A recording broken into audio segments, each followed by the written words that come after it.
नमस्कार दोस्तों, स्वागत है आप सभी का मेरे हिस्ट्री चैनल हिस्ट्री हब पे। आज हम नेट में पूछे गए प्रीवियस ईयर के कुछ क्वेश्चन देखेंगे एंशिएंट इंडिया से जुड़े हुए।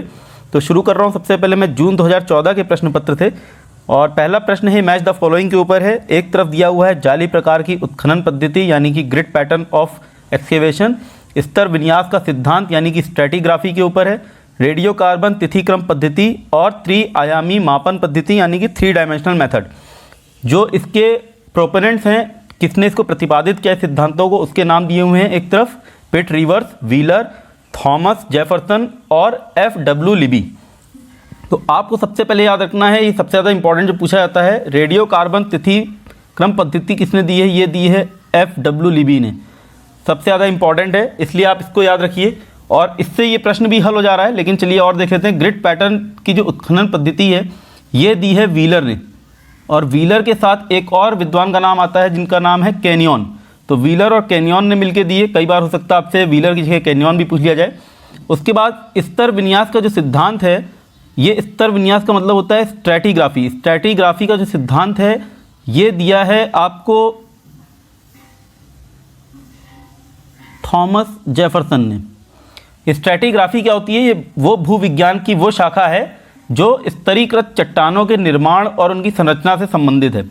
इसके बाद बच जाता है त्रिआयामी मापन पद्धति, ये दिया है आपको पिट रिवर्स ने। तो इस तरह से हमारा ऑप्शन हो जाएगा बी, 2, 3, 4, 1। दूसरा प्रश्न है किस क्षेत्र के उत्खनन से पता चलता है कि वहाँ नवपाषाणकालीन मानव जमीन में गड्ढे खोदकर रहा करते थे। कर्नाटक, असम, कश्मीर और मध्य प्रदेश। ये मैंने अपने लेक्चर में भी पढ़ाया था आपको जब हमने नियोलिथिक एज पढ़ी थी। कश्मीर में कौन कौन से हमने कुछ क्षेत्र के नाम बताए थे, जैसे गुफकराल था और एक और था बुर्जहोम। तो यहाँ पे हमको क्या देखने को मिला है, यहाँ पे जो लोग थे वो ज़मीन में गड्ढे खोद के रहते थे। तो गड्ढे खोद के क्यों रहते थे कश्मीर में, क्योंकि कश्मीर का जो मौसम है आपको पता है काफ़ी सर्दी होती है और ज़मीन के अंदर गड्ढे खोद के रहने से उनको थोड़ा सा ज़मीन की गर्मी के साथ वो रहा करते थे नवपाषाण काल में। तो ये जो क्षेत्र है ये है कश्मीर का।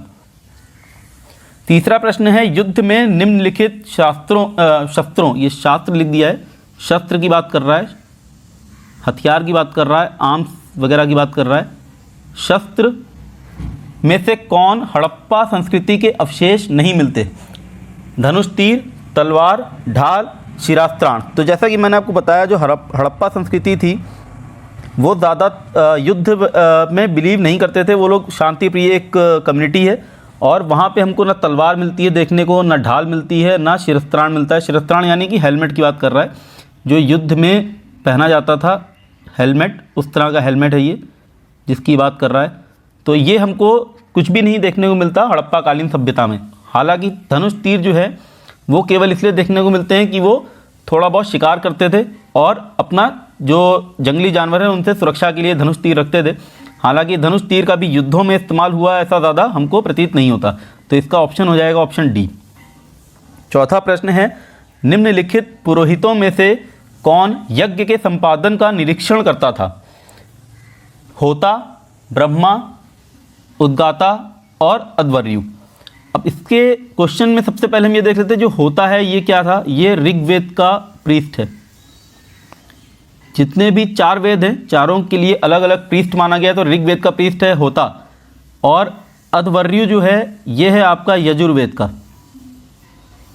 तो अध्वर्यु यजुर्वेद। उद्गाता जो है ये सामवेद का है,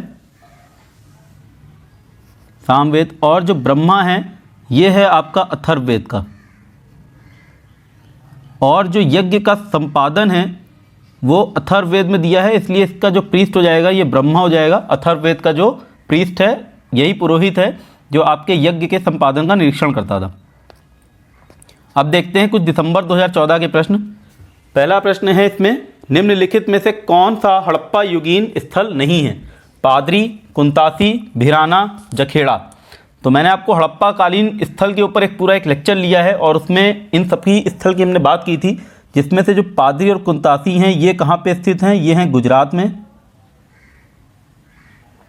गुजरात में स्थित हैं ये। तो इस तरह से ये इसका ऑप्शन नहीं हो सकते। भिराना की भी हमने बात की थी, जो कि हरियाणा के फतेहाबाद ज़िले में है, हरियाणा। जखेड़ा जो है ये आपका हड़प्पा कालीन स्थल नहीं है, ये जो है ये आयरन एज से बिलोंग करता है और ये उत्तर प्रदेश में है, यूपी में।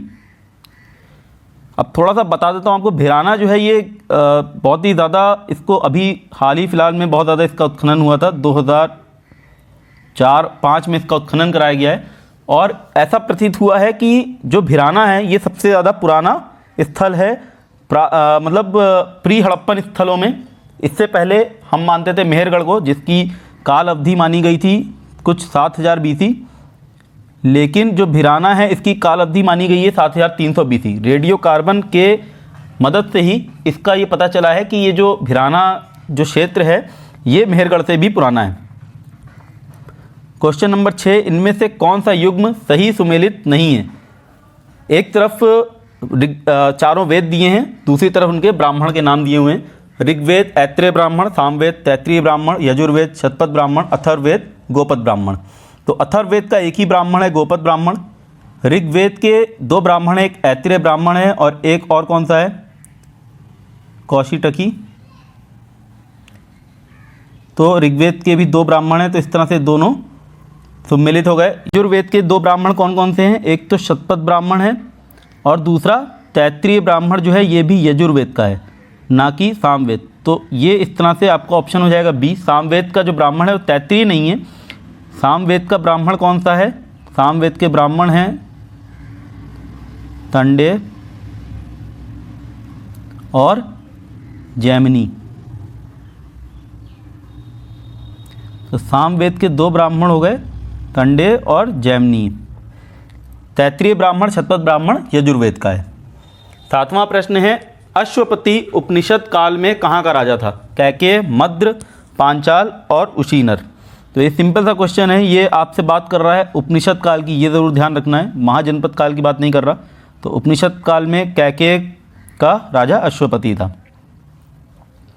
8वां प्रश्न है, महाजनपद और उनकी राजधानी को मैच द फॉलोइंग में दिया हुआ है और ये कई बार सीधा सीधा पूछा भी जाता है कौन सी किसकी राजधानी है, और कई बार इसको मैच द फॉलोइंग में भी डाल देते हैं। तो इसका जो एक तरफ महाजनपद दिए हैं मत्स्य, वत्स, वृज्जी और कुरु, दूसरी तरफ राजधानियाँ दी हैं वैशाली, इंद्रप्रस्थ, विराटनगर और कौशाम्बी। तो मत्स्य की जो राजधानी है ये है विराटनगर, ये राजस्थान का क्षेत्र है, जयपुर, आधुनिक जयपुर इसको बोलते हैं। आधुनिक जयपुर से आप इसकी पहचान कर सकते हैं। तो ए के नीचे आ जाएगा 3, एक ही ऑप्शन में दिया हुआ है सी ऑप्शन में, लेकिन बाकी और की राजधानी देख लेते हैं। तो वत्स की जो राजधानी है ये है कौशाम्बी, आधुनिक इलाहाबाद के आसपास की बात है ये। वृज्जी जो है, जो हमारी वैशाली संघ का गणराज्य है, तो उसकी राजधानी हो जाएगी वैशाली, और कुरु की राजधानी हो जाएगी इंद्रप्रस्थ। तो इस तरह से हमारा ऑप्शन हो जाएगा सी। 2001 में कहाँ पर पूरा एक अश्मीकृत मानव शिशु कपाल प्राप्त हुआ?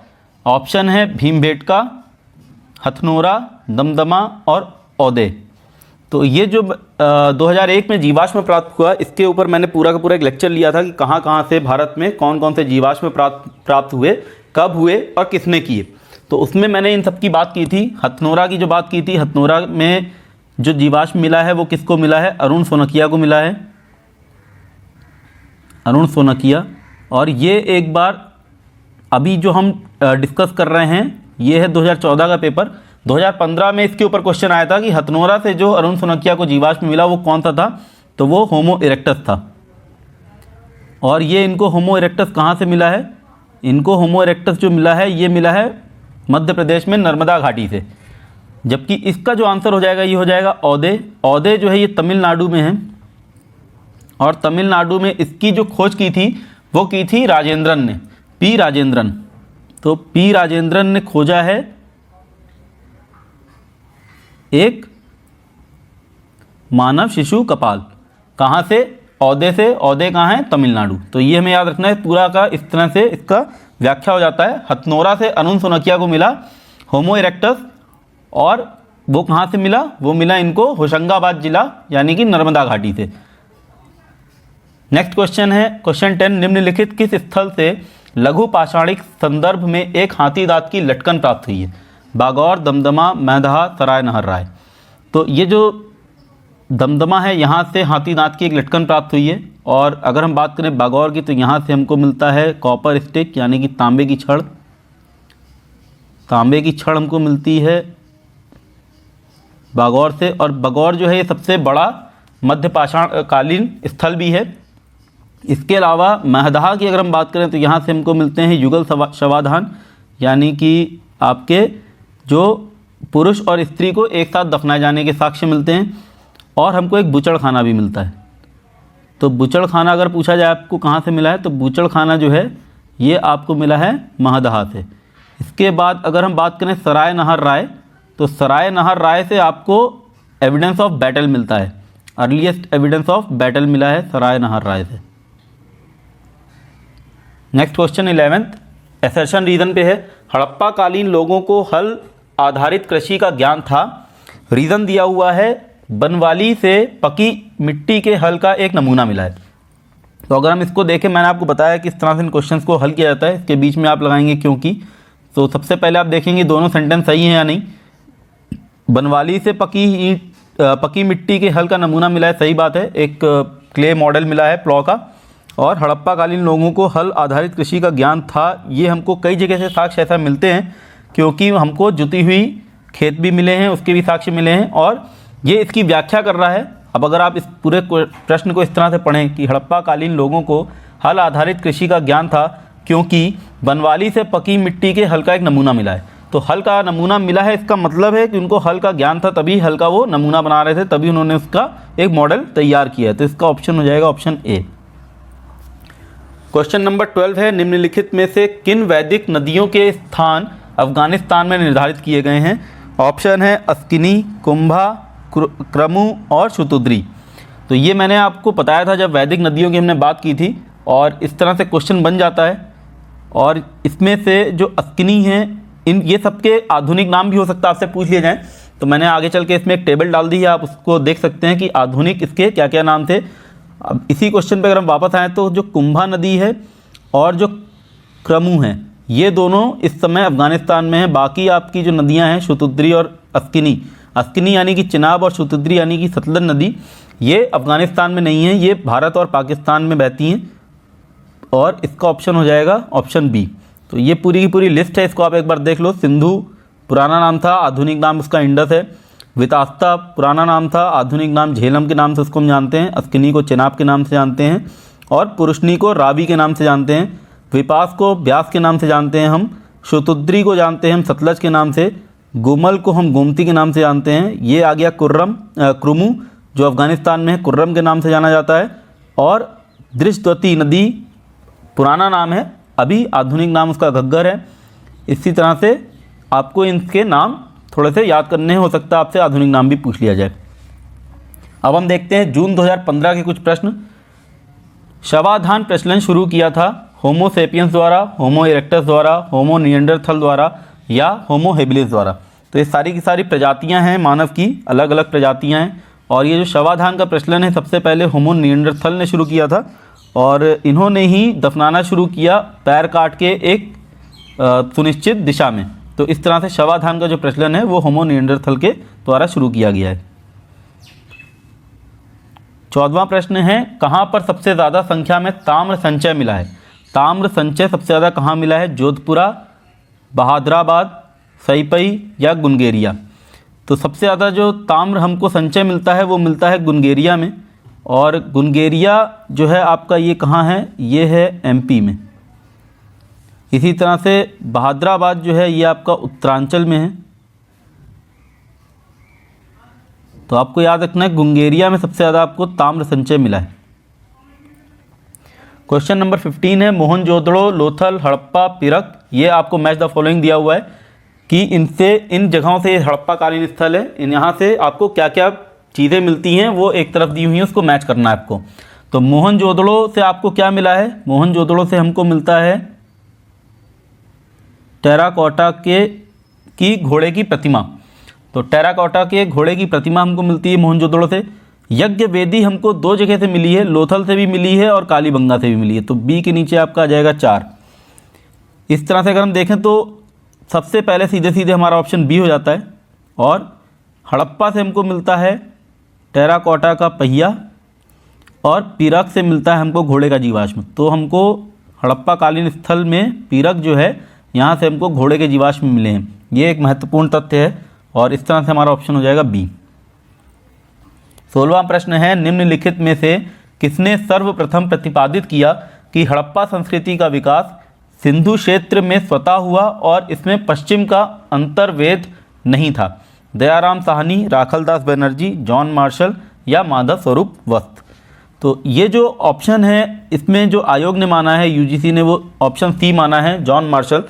लेकिन अगर आप केसी श्रीवास्तव की बुक देखें तो उसमें उन्होंने बोला है कि जॉन मार्शल साहब ने विदेशी उत्पत्ति का सिद्धांत माना है व्हीलर और क्रेमर के साथ।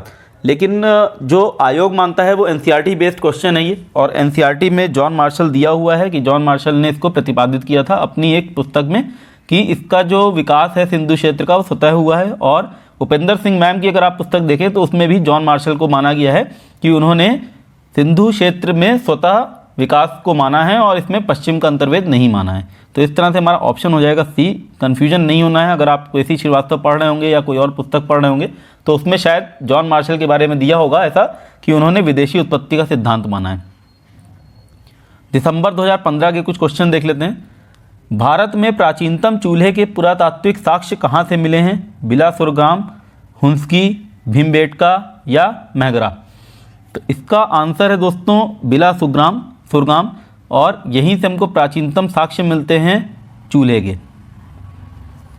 18वां प्रश्न है, दक्षिण एशिया में सबसे प्राचीनतम गेहूं और जौ की खेती के प्रमाण कहाँ से मिलते हैं? पंजाब से, बलूचिस्तान, सिंध या राजस्थान?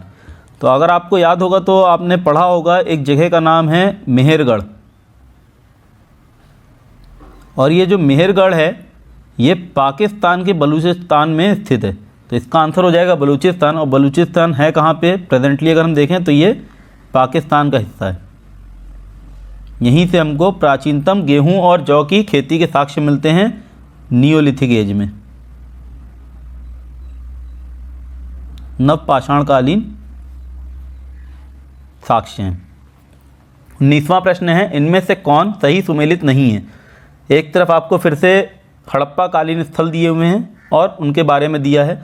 राखीगढ़ी मध्य शहर, हड़प्पा शवाधान एच, मोहनजोदड़ो शवाधान R37, कालीबंगा पुरुष स्त्री युग्म शवाधान। तो जो मोहनजोदड़ो है यहाँ से हमको शवाधान R37 नहीं मिलता। R37 हमको मिलता है कहाँ से? हड़प्पा से। तो इस तरह से हमारा ऑप्शन हो जाएगा मोहनजोदड़ो, क्योंकि मोहनजोदड़ो में नहीं मिलता हमको। ये जो R37 शवाधान है ये हड़प्पा से मिलता है। 20वां प्रश्न है, फिर से मैच द फॉलोइंग है, हड़प्पा कालीन स्थल के ऊपर और उससे प्राप्त क्या क्या आपको चीज़ें मिली हैं उसके ऊपर। मोहनजोदड़ो, हड़प्पा, लोथल, बनवाली, दूसरी तरफ कांस्य रथ, उत्कीर्ण कांस्य कुल्हाड़ी, पकी मिट्टी का हल और हाथी दांत का स्केल। तो पकी मिट्टी का हल हमने इससे पहले भी देख लिया था, कहाँ से मिलता था हमको? बनवाली से मिला है। तो ये सीधा सीधा मैच कर सकते हैं हम। हाथी दांत की जो स्केल है ये हमको लोथल से मिली है, और हड़प्पा से हमको मिलता है कांस्य रथ, और मोहनजोदड़ो से हमको मिलती है उत्कीर्ण कांस्य की कुल्हाड़ी। तो इस तरह से हमारा ऑप्शन हो जाएगा ऑप्शन सी। और अगर आपको जानना है कि और भी स्थल के बारे में मैंने बहुत ज़्यादा डिटेल में ये पढ़ाया हुआ है, जिसका लिंक मैं शेयर कर दूंगा इस वीडियो के डिस्क्रिप्शन में, आप उससे जाके हड़प्पा कालीन स्थल में से कहाँ से क्या क्या मिला है, क्योंकि कई बार पूछा जाता है एग्ज़ाम में, आपने देखा भी। लास्ट मैंने जो 2014 और 15 के जो पेपर डिस्कस किए उसमें से हर एक पेपर में 2-3 क्वेश्चन आपको हड़प्पा से मिल रहे हैं। तो ये बहुत ही ज़्यादा महत्वपूर्ण टॉपिक है, इसको आप छोड़ नहीं सकते। 3-4 क्वेश्चन, 2-3 क्वेश्चन बन जाते हैं हर बार। तो ये मैंने कोशिश की है कि कुछ एंशिएंट इंडिया से रिवाइज कराया जाए। खास करके मैंने स्टोन एज और हड़प्पा कालीन स्थल के ही क्वेश्चन उठाए थे। आगे के क्वेश्चन में और आगे कराऊंगा। तब तक के लिए धन्यवाद। आपसे मिलता हूँ अपने अगले लेक्चर में।